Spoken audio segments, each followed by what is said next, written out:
Bismillahirrahmanirrahim.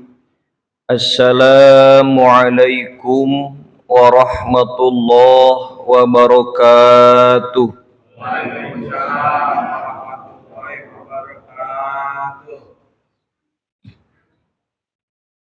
Hamdan wa syukran lillah, salatan wa salaman ala rasulillah wa ala alihi wa sahbihi wa mawalah.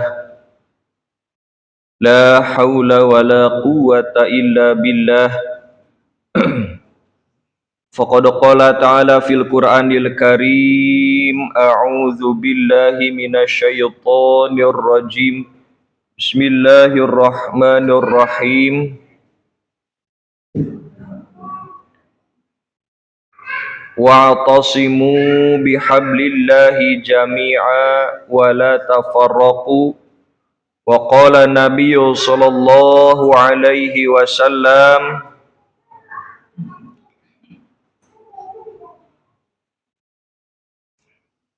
innama bu'ithtu liutammima makarimal akhlaq.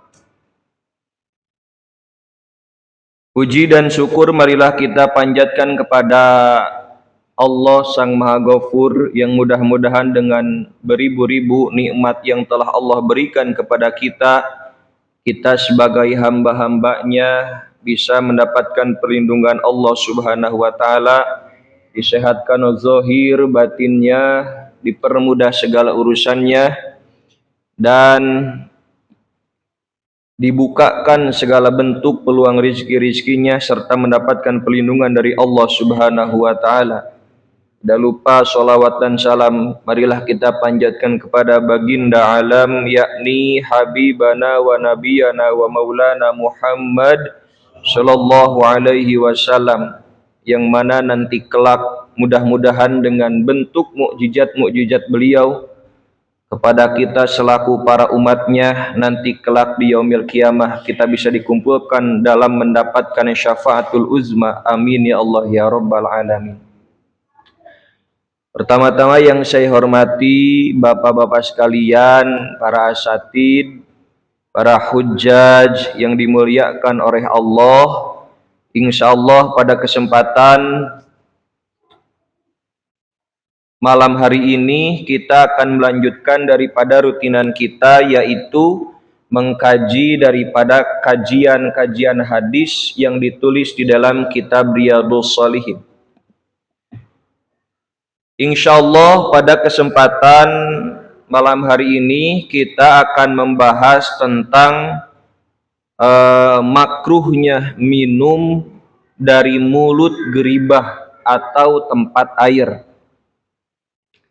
yang mana hadis ini kurang lebih ada kelanjutan daripada hadis-hadis yang disarankan oleh Nabi kemarin, ketika Nabi melarang kita untuk minum sambil bernapas, atau melarang Nabi untuk minum satu kali tegukan, satu kali habis. Itu ya, intinya harus 2 kali atau 3 kali. Nah, di sini masih membahas tentang seputar bagaimana Nabi mencontohkan dari mulai hal-hal terkecil, bahwa di sini Nabi menyebutkan di dalam hadisnya, An Abi Sa'id Al-Khudri radhiyallahu anhu qol, dari Abi Sa'id Al-Khudri, yang mana Abi Sa'id Al-Khudri mendengar perkataan Nabi, qala naha Rasulullah sallallahu alaihi wasallam an ihtibasil ashkiyah. Nabi melarang kepada setiap umatnya untuk minum dengan cara memecahkan tempat air, yakni angtuksaro afwahuha, yaitu yang dimaksud ialah memotong atau memecahkan daripada ujung-ujung tempat air, wa yushrabu minha, dan kemudian minum langsung dari sisa-sisa pecahan tersebut. Nah, ini yang dicontohkan oleh baginda Nabi Muhammad sallallahu alaihi wasallam, bahwa mutlak kepada kita selaku umatnya, bahwa Nabi mengajarkan kita dalam bentuk menjaga apapun yang menjadi bahaya bagi kita. Dari mulai hal-hal terkecil, Nabi mencontohkan bagaimana tata cara minum yang benar, bagaimana tata cara untuk meninggalkan yang berdampak bahaya ketika minum. Hal ini dijelaskan oleh baginda Nabi Muhammad, diantaranya bahwa Nabi melarang kepada kita untuk minum menggunakan bagian daripada tempat minum. Ini kurang lebih konteks asbabul wurudnya. Itu disebutkan ketika Nabi berada di suatu tempat dan kebetulan Nabi sedang haus, minta air ke salah satu sahabat. Kemudian para sahabat memberikan air, yang mana airnya tersebut ada di mana? Ada di atas, gitu ya. Jadi yang dimaksud memecahkan itu memang konteks di sini kurang lebih dulu tempat penampungan air itu namanya geriba atau kendi, gitu ya. Tapi kurang lebih kendinya kendi yang besar, gitu, yang terbuat dari apa? Terbuat dari tanah, gitu ya. Kendi atau geriba, atau kalau sekarang apa namanya, galon, gitu ya. Jadi tempat air yang besar, yang setidaknya harusnya ketika kita ingin minum itu harus diserok dulu atau dikucurkan ke gelas, gitu ya, ke tempat air, gitu. Nah, yang dimaksud larangan di sini itu ketika Nabi melihat, gitu ya, melihat ada sahabat yang kemudian sahabat itu tergesa-gesa kehausan, pengen minum, gitu ya. Hanya saja tempat airnya itu ada di tempat geriba atau masih di dalam kendi, yang kebetulan konteksnya kendinya itu di atas, gitu ya. Kalau memang harus diserok bisa karena agak tinggi, gitu ya. Kalau memang harus dipencet kerannya, gak ada, namanya juga kendi, gitu ya. Udah mah tinggi, gak ada apa, gak ada lubang di bawahnya. Akhirnya sahabat tersebut, gitu ya, sahabat tersebut kurang lebih di sini kan beberapa rawi hadis yang membahas tentang hadis ini. Di antaranya, gitu ya, ada sahabat yang menjelaskan bahwa konteksnya sahabat tersebut ketika minum di tempat yang lebih tinggi, gitu ya, geriba yang lebih tinggi, itu mematahkan ujung apa? Ujung geriba atau ujung kendi, gitu, ujung kendi. Jadi dipatahkan ujungnya, kemudian dipakai buat nyerok air, gitu ya. Jadi kalau kendi kan, kendi itu ujungnya agak cekung, gitu ya, agak cekung. Nah, sebagian yang atasnya itu dipecahkan, kemudian dipakai untuk ngambil air dan apa? Dan dipakai buat minum, gitu. Karena susah kalau harus apa? Harus diturunin dulu karena berat, atau kalau harus diserok, gak ada gelas, mungkin kurang lebih seperti itu. Itu yang pertama. Kedua, konteksnya yang dimaksud ihtibasil asqiyah yaitu memutarkan air. Gitu ya. Nah, ini kurang lebih seperti halnya orang yang minum pakai galon, gitu ya. Nah, kalau orang dulu gitu ya, kalau lagi main bola di lapangan panas-panas, kemudian istirahat ke pinggir, airnya itu di galon, gitu ya. Saking buru-burunya karena haus, galonnya diangkat, gitu ya. Langsung ditotor, minum dari apa? Dari galon. Nggak ditaruh dulu kemana? Ke gelas, gitu. Nah, konteks makna hadis ini yang kedua seperti itu kurang lebih. Jadi diputar, gitu ya. Geribanya itu atau kendinya itu diputar, kemudian langsung dimasukkan kemana? Ke mulut, sambil mulut ini nyentuh ke geriba. Nah, dua-duanya, mau itu kendinya yang dipecahkan kemudian dipakai buat nyerok air atau apa, atau kita minum langsung dari kendi atau dari galon, itu kata Nabi jangan, gitu ya, atau Nabi melarang minum dengan cara-cara tersebut, gitu. Nah, ini yang disarankan Nabi. Kemudian, gitu ya, para ulama mengilhakan, menyamakan dengan konteks hadis tersebut. Di antaranya yang kurang lebih narasinya sama. Berarti kita tidak boleh minum menggunakan alat bekas pecahan untuk menampung air. Minum pakai piring, gitu ya, piringnya piring pecah. Minum pakai gelas pecah, gitu ya. Minum langsung dari apa? Dari sumber air, gitu ya. Langsung disedot, gitu ya, disedot dari bak, gitu ya, atau dari selokan, walaupun jernih tapi langsung di apa? Disuruput, gitu ya, disedot. Itu memang kurang lebih hukumnya, konteksnya berbeda, tapi apa? Tapi narasinya dengan apa yang dilarang oleh Nabi itu sama. Artinya Nabi melarang dalam bentuk hukum makruh, gitu ya, dalam bentuk hukum makruh. Nah, itu yang pertama.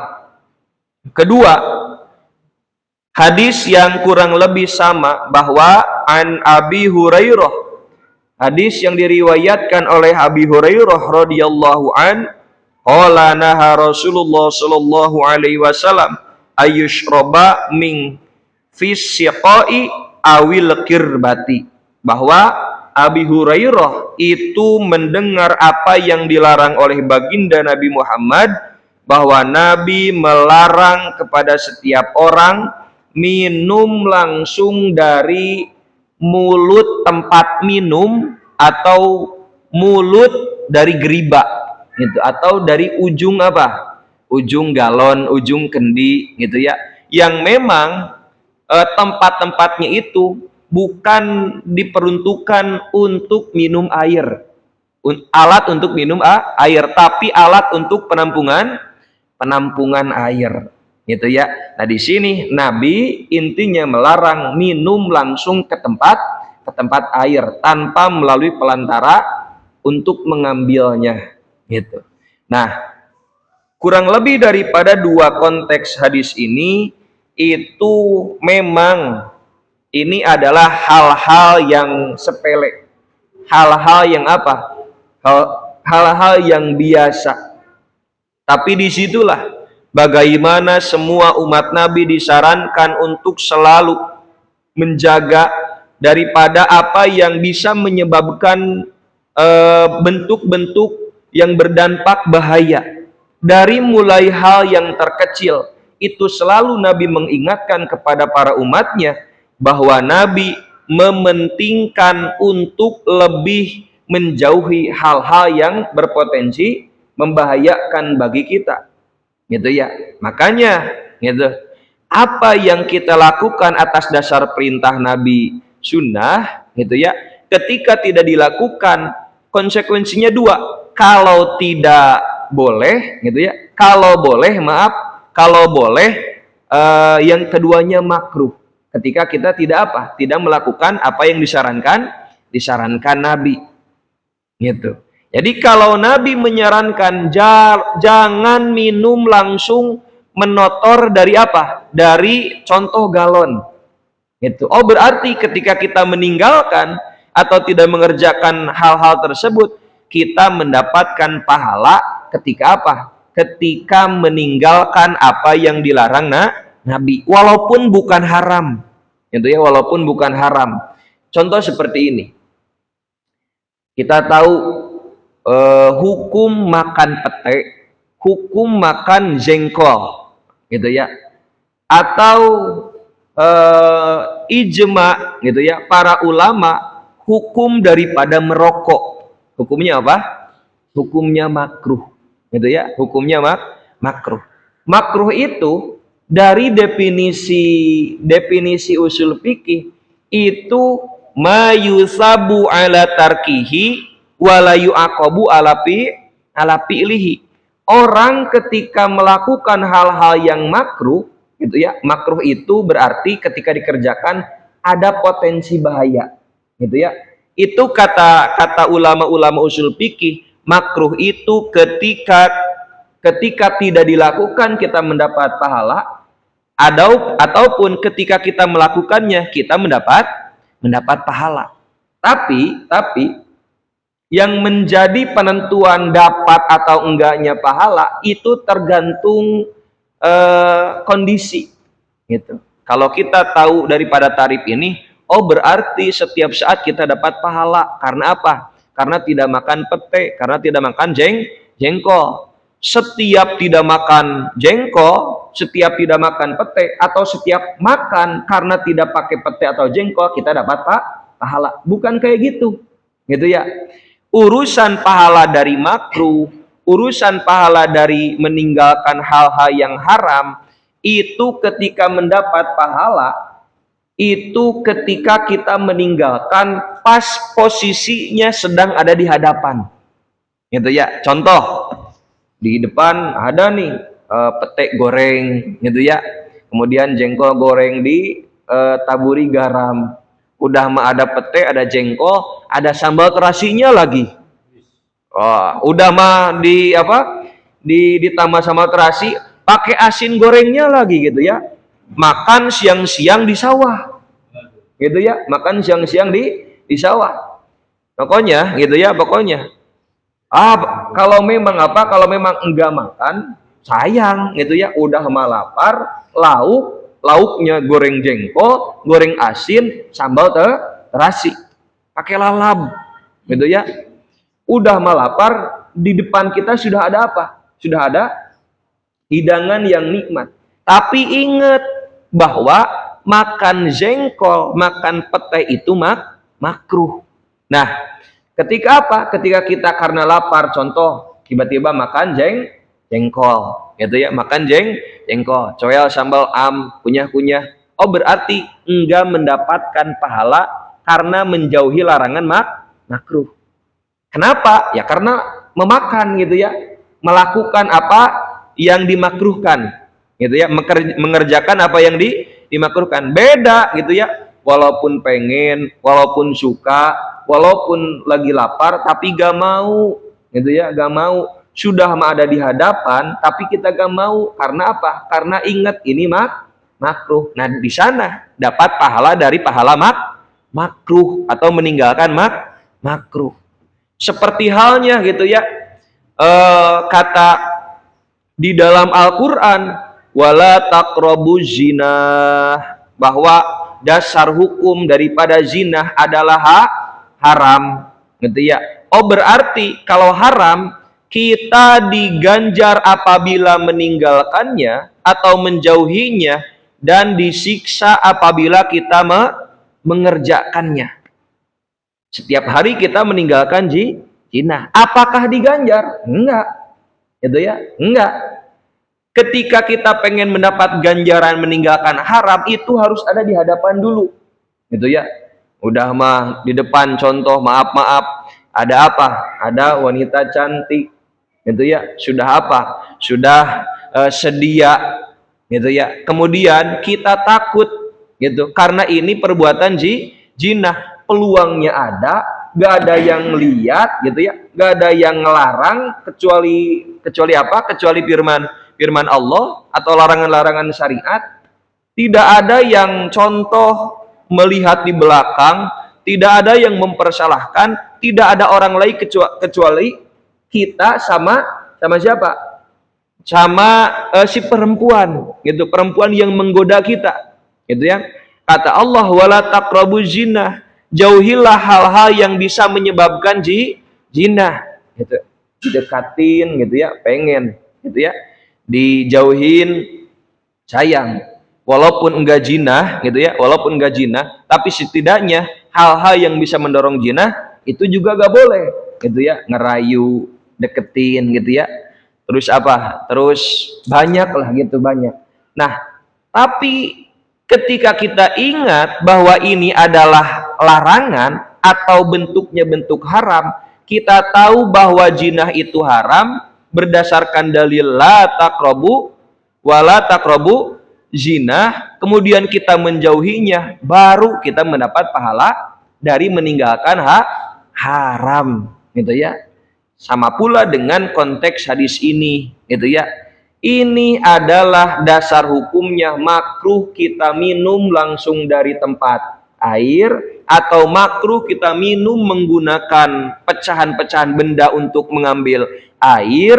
Hanya saja ketika kita melakukan artinya gak apa-apa, tapi ketika melakukannya berarti kita tidak mendapatkan pahala meninggalkan makruh, gitu, meninggalkan makruh. Artinya harus ada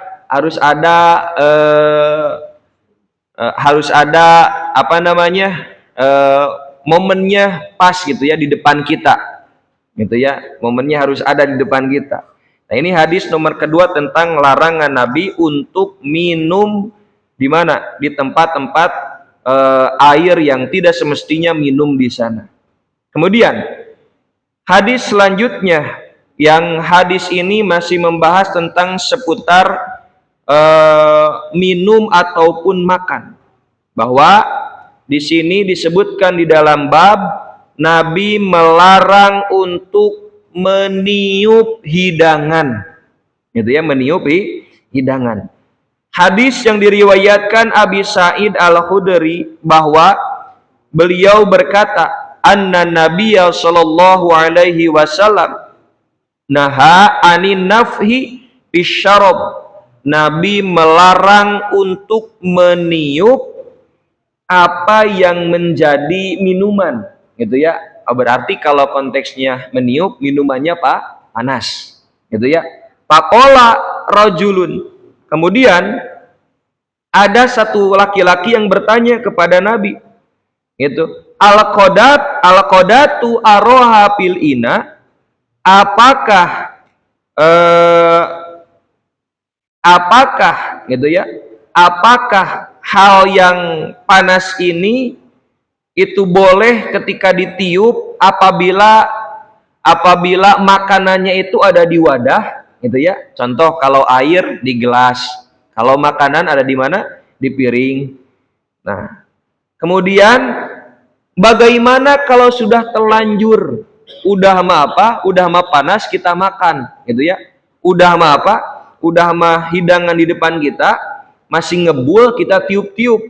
Maka apa kata Nabi? Faqala arhikha, maka tumpahkanlah, gitu ya, makanan-makanan yang apa? Yang selalu ditiup-tiup, gitu ya, yang selalu di kipas angin, gitu ya, di kipas angin menggunakan mulut, maka tumpahkanlah walaupun sudah dikunyah, gitu ya, walaupun sudah dikunyah. Nah, qala fa inni la urwiya min nafsi wahid, bahwa kata Nabi, sesungguhnya saya itu kata si rajul, gitu ya, yang laki-laki yang selalu meniup-niup hidangan itu, fa inni la urwiya min nafsi wahid, bahwa saya gak nyaman, saya gak merasakan segarnya hidangan kalau kalau tidak langsung dimakan. Pokoknya pas masak, pas matang langsung makan, gitu ya. Di sanalah kenikmatan saya, kata si rajul. Maka kata Nabi, qala fa abni al-qadah, gitu ya, idan anfika, maka hilangkanlah hidangan-hidangan yang ketika baru masak, baru matang dalam kondisi panas, kemudian langsung dihabiskan atau langsung dimakan, gitu ya. Atau hidangannya itu sebelumnya ditiup-tiup terlebih dahulu. Maka kata Nabi, mendingan jangan dimakan atau hilangkan saja, gitu ya. Nah, ini kurang lebih sama dengan hadis-hadis sebelumnya, bahwa Nabi mengingatkan kepada setiap umatnya daripada makna-makna hadis ini, diantaranya yaitu ihtimamun Nabi sallallahu alaihi wasallam, mementingkannya Nabi kepada umatnya bima yahfadu alan nas, untuk menjaga daripada hal-hal yang bisa membahayakan, diantaranya untuk kesehatan kita, kemudian untuk apa? Untuk daya anggota badan kita. Maka apapun yang menjadi potensi hal-hal yang bisa membahayakan, maka jauhilah, gitu ya, jauhilah. Memang gitu ya, urusan minum itu hal yang sepele, urusan apa? Urusan makan hal yang sepele, gitu ya. Urusan masalah panas ataupun dingin juga sepele. Apalagi ini hal-hal yang biasa bagi kita. Tapi jangan salah, kalau ini sudah menjadi larangan bagi Nabi, walaupun bukan haram atau apa, atau makruh, ini didasari sebagai tanda-tanda kita terbiasa dalam hal-hal yang apa? Hal-hal yang dilarang oleh Nabi. Walaupun konteksnya makruh, gitu ya. Kan daripada saran Nabi itu atau hadis Nabi itu adalah kullu ma jaa anin nabiyyi sallallahu alaihi wasallam.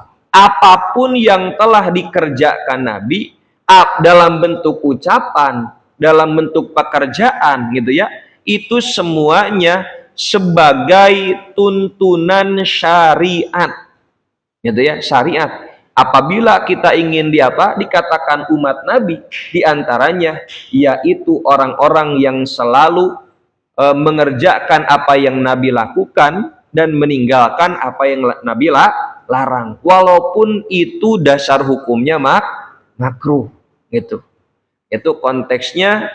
Nanti kelak diantara keistimewaan daripada umat-umat Nabi, gitu ya, ini itu kelebihan daripada umat-umat Nabi, itu ya. Udahlah, taruh dulu pembahasan daripada masalah minum, masalah makan, atau masalah meniup-niup hidangan. Sudahlah, kita paham, gitu ya, dari dulu masalah apa, masalah kayak gini udah paham, walaupun ini didasari dengan hadis Nabi.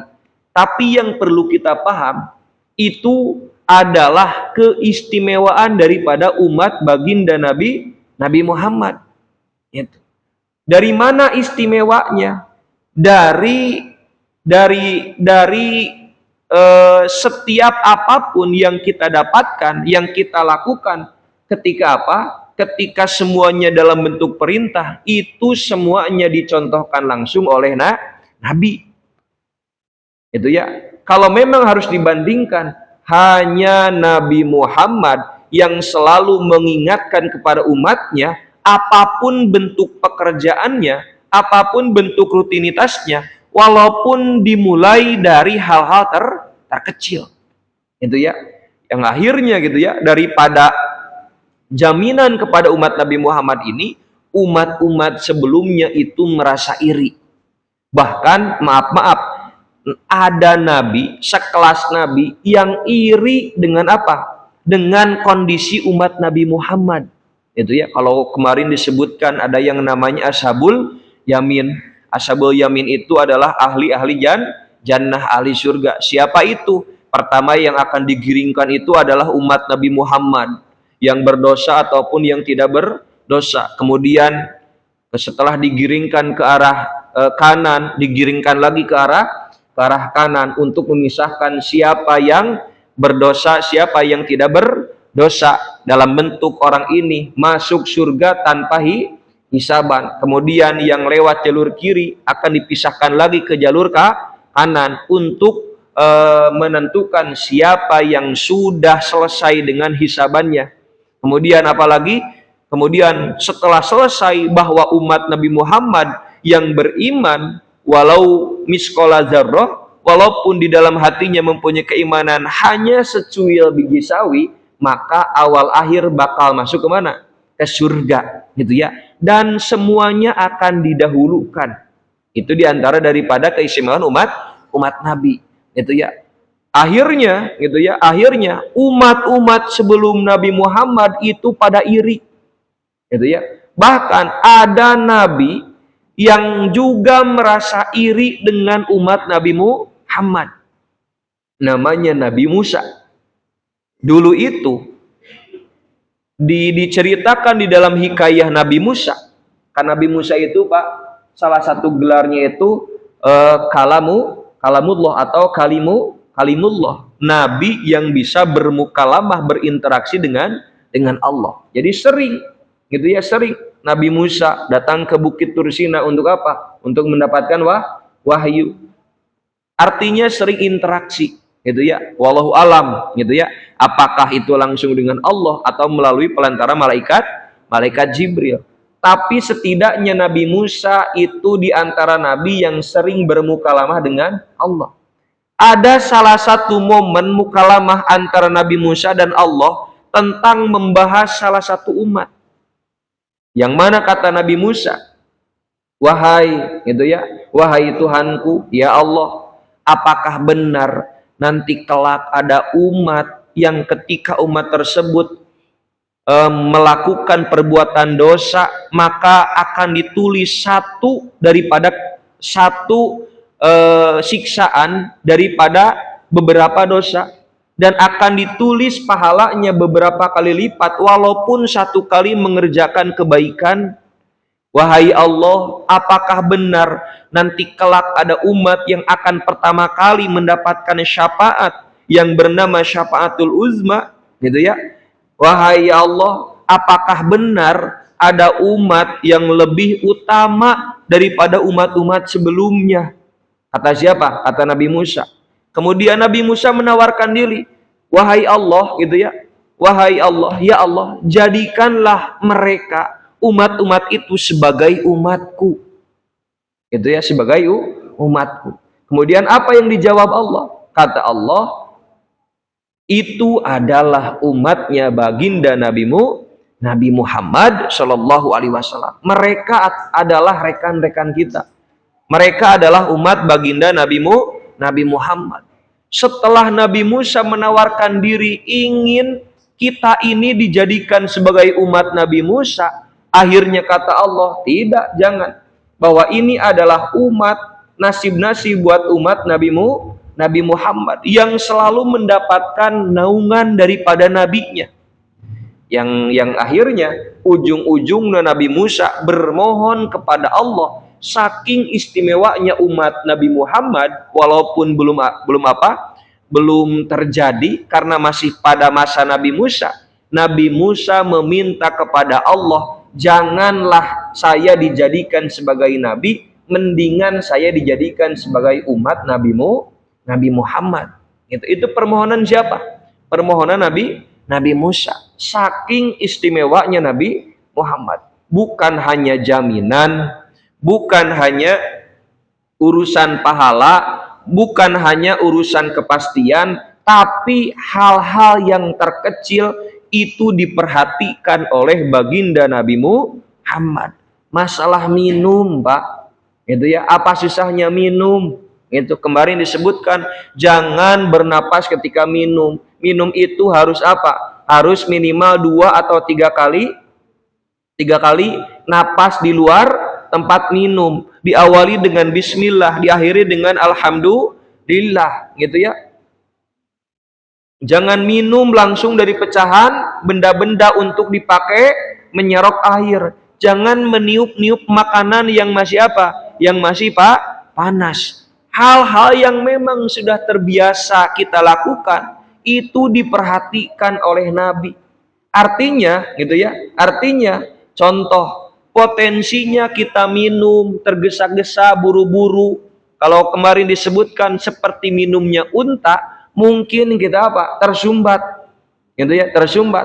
Atau minum menggunakan pecahan geriba, pecahan kendi, kemudian ketika diminum bukan apa-apa, takutnya tergores gitu ya, terluka mulut kita karena minum menggunakan pecahan wajan. Atau minum menggunakan galon yang ditotor di pangku kayak gini, takutnya masuk ke hidung. Gitu, takutnya masuk ke hidung. Atau apa? Atau makan langsung walaupun makanannya atau minumannya masih panas, takut kenapa-napa. Itu makna daripada apa yang dilarang Nabi, walaupun makruh. Sebagai bentuk perhatian daripada Nabi, walaupun jauh Nabi itu sudah meninggalkan kita, tapi setidaknya rasa-rasa bentuk peninggalan yang paling sakral, yang namanya hadis baginda Nabi Muhammad, itu harus kita apa? Harus kita ikuti, harus kita lakukan, harus kita tinggalkan. Apa yang diperintahkan Nabi, apa yang dilarang Nabi.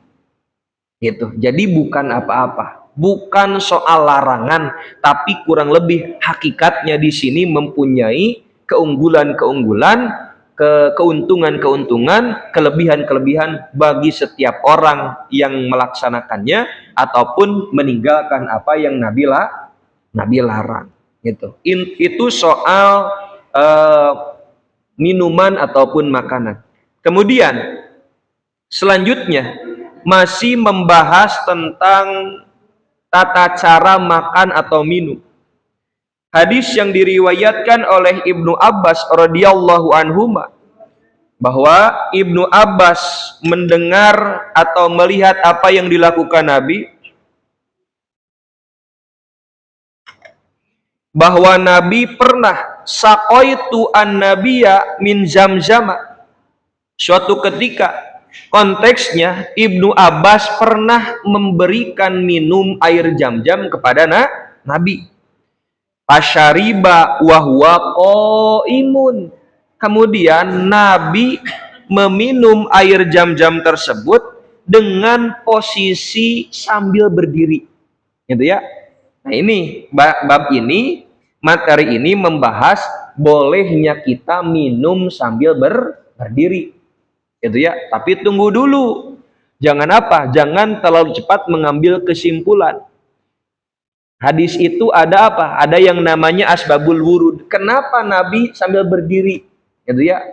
Oh, boleh sambil berdiri. Kemudian umat apa? Umat Nabi melakukannya atas dasar ini adalah perintah, hadis fi'linya Nabi. Gitu ya. Bahwa Nabi pernah minum sambil berdiri. Itu. Ini hadis pertama, bahwa Ibnu Abbas pernah memberikan Nabi minuman air Zam-Zam, kemudian Nabi minum sambil berdiri. Yang kedua, wanin Najal bin Sabroh, dari An-Najal bin Sabroh, bahwa Najal bin Sabroh mendengar apa yang dikatakan Sayyidina Ali, atau sahabat yang menjadi imam 4 daripada khulafa Rasyidin. Bahwa kata Sayyidina Ali, kata Najal, melihat Sayyidina Ali itu pernah minum dalam keadaan berdiri. Itu. Kenapa? Karena Sayyidina Ali melihat apa yang dilakukan Nabi. Bahwa Sayyidina Ali berkata, "Inni ra'aitu Rasulullah sallallahu alaihi wasallam," bahwa saya, alasan kenapa minum sambil berdiri, saya melihat apa yang dilakukan Nabi, yaitu Nabi pernah minum sambil berdiri. Kemudian fa'ala kama ra'aitumuni fa'altu. Kemudian setelah saya melihat dan saya mengikuti atau apa? Atau mengerjakan apa yang dilakukan Nabi. Kedua Sayyidina Ali, gitu ya. Kedua Sayyidina Ali. Pertama, Nabi minum sambil berdiri ketika Ibnu Abbas memberinya minum. Gitu ya. Kedua, Sayyidina Ali pernah melihat Nabi minum sambil berdiri. Kemudian ada lagi hadis yang membahas bahwa hadis yang diriwayatkan oleh salah satu sahabatnya bahwa Nabi itu melarang minum sambil berdiri. Itu ya, bahwa kata Nabi, naha an-nabiyyu sallallahu alaihi wasallam anisyurbi iman, melarangnya Nabi ketika minum sambil berdiri. Nah, ini gimana ceritanya? Tadi disebutkan bahwa Nabi pernah minum sambil berdiri. Kedua, Sayyidina Ali bahkan langsung memotret Nabi bahwa Nabi sedang berdiri ketika minum. Nah, ada hadis lain bahwa Nabi melarang minum sambil berdiri. Sebelumnya kita tahu apa yang dilakukan Nabi berarti dasarnya sunnah, gitu ya. Ketika orang mengerjakannya maka mendapat pahala. Terus mana yang menjadi perintah, mana yang menjadi larangan? Dua-duanya bertolak belakang. Nabi melakukan, di sisi lain Nabi melarang. Gitu ya, Pak. Dasar hukum itu ada apa? Ada wajib, ada sunnah, ada makruh, ada mubah. Gitu ya, ada makruh, ada mubah. Nah, dari beberapa hadis ini, bagaimana Nabi mengerjakan dan Nabi melarang, itu para ulama setelahnya berbahsul masail atau membahas tentang makna daripada beberapa hadis larangan sekaligus Nabi mengerjakan, gitu ya. Nabi mengerjakan. Di antaranya ada pendapat Imam Nawawi, gitu, bahwa Imam Nawawi setelah melihat konteks hadis ini, oh ternyata Ibnu Abbas ketika apa? Ketika ceritanya memberi minum Nabi air Zam-Zam, kemudian Nabi langsung minum dalam kondisi berdiri, memang hukumnya boleh. Kenapa? Karena kurang lebih, gitu ya, kurang lebih ini itu ketika Nabi ada di dalam perjalanan, gitu ya. Nabi sedang safar, sedang jalan kaki, diikuti dengan beberapa para sahabat, diantaranya ada Ibnu Abbas. Kurang lebih Ibnu Abbas memberi Nabi minum, dan langsung pada saat itu juga Nabi apa? Nabi langsung minum sambil berdiri. Dan akhirnya dilihat oleh siapa? Oleh Sayyidina Ali, yang kemudian jadi syariat, gitu ya. Kalau memang ini urusannya sedang dalam perjalanan atau apa, atau mungkin kurang lebih karena cuaca, gitu, atau karena kondisi, karena tidak ada tempat duduk, Nabi pada saat itu juga sambil berdiri minumnya, gitu. Oh, berarti hadis ini memang boleh kita minum sambil berdiri asalkan dalam keadaan perjalanan, gitu, atau ketika di jalan, gitu. Sedangkan tempatnya, kondisinya tidak memungkinkan untuk apa? Untuk duduk terlebih dahulu. Makanya Nabi berdiri. Nah, hadis selanjutnya yang Nabi melarang minum sambil berdiri, itu kurang lebih orang yang ketika minum itu tidak dalam kondisi yang sulit. Artinya sedang posisinya kayak gini kurang lebih, gitu ya. Lagi nyantai, gitu ya, tempat sedia, bahkan ada tempat duduk. Ketika ada air minum sambil duduk, gitu ya. Itu perintah Nabi. Sunnahnya, tata krama adab-adabnya, kita sunnah minum sambil duduk. Oh, berarti lawan daripada sunnah di sini adalah kita dimakruhkan untuk apa? Untuk minum sambil berdiri dalam kondisi yang apa? Yang bukan dalam keadaan perjalanan, gitu ya. Terus bagaimana ketika apa? Ketika dalam perjalanan, hukumnya apakah kita berdiri kemudian minum dalam keadaan di perjalanan itu jadi sunnah? Enggak juga, gitu ya. Enggak juga. Tetap, gitu ya, tetap dasar hukumnya dilarang, tapi bukan makruh. Ada perbandingan hukum yang ketika apa? Yang ketika Nabi memerintahkan sekaligus Nabi melarang, itu berarti konteksnya bukan berarti itu adalah sunnah ataupun itu adalah makruh. Daripada sebagian para ulama gitu ya, diantaranya ada yang berpendapat ada di antara hukum selain wajib, sunnah, makruh ataupun mubah, yaitu hukum khilaful aula gitu, atau meninggalkan yang lebih utama kayak gitu ya. Kalau memang contoh kita minum sambil berdiri karena ada di dalam perjalanan gitu, memang itu diperbolehkan, tapi lebih utama sambil duduk gitu. Itu namanya khilaful aula gitu ya, khilaful aula. Ini biasanya dipakai oleh orang-orang yang apa, yang terlalu apa namanya, terlalu tidak menganggap remeh apa yang disarankan Nabi. Contoh seperti ini tadi disebutkan gitu ya, disebutkan sunnah minum sambil duduk gitu ya, atau contohlah yang berbentuk ibadahnya ibadah mahdoh, sunnah kita sholat rawatib, sunnah kita sholat witir. Oh, cuma sunnah gitu ya, cuma sunnah. Ketika tidak rawatib, ketika tidak witir, maka gak apa-apa, benar secara definisi. Tapi kalau harus diperhatikan, ada orang yang menganggap walaupun sunnah, tapi ketika ditinggalkan sayang gitu ya, sayang. Kalau memang ini waktunya rawatib, ini waktunya witir, kemudian tidak rawatib, tidak witir gitu. Ini sama halnya dengan kita dalam perjalanan gitu ya. Kita dalam perjalanan kemudian minum sambil berdiri, atau bahkan disebutkan di dalam hadis lain, bahkan Nabi minum sambil berjalan gitu ya, atau bahkan Nabi makan sambil berdiri ataupun sambil jalan. Itu memang ada kondisi yang memperbolehkannya, tapi lebih utama meninggalkannya gitu ya, atau sambil duduk itu. Sama halnya ketika kita membandingkan, oh ini rawatib itu sunnah, witir itu sunnah, ketika dilakukan mendapat pahala, ketika ditinggalkan sayang gitu ya, sayang. Berdalil daripada pahala rawatib gitu ya, untuk menyempurnakan daripada fardu diantaranya gitu, atau untuk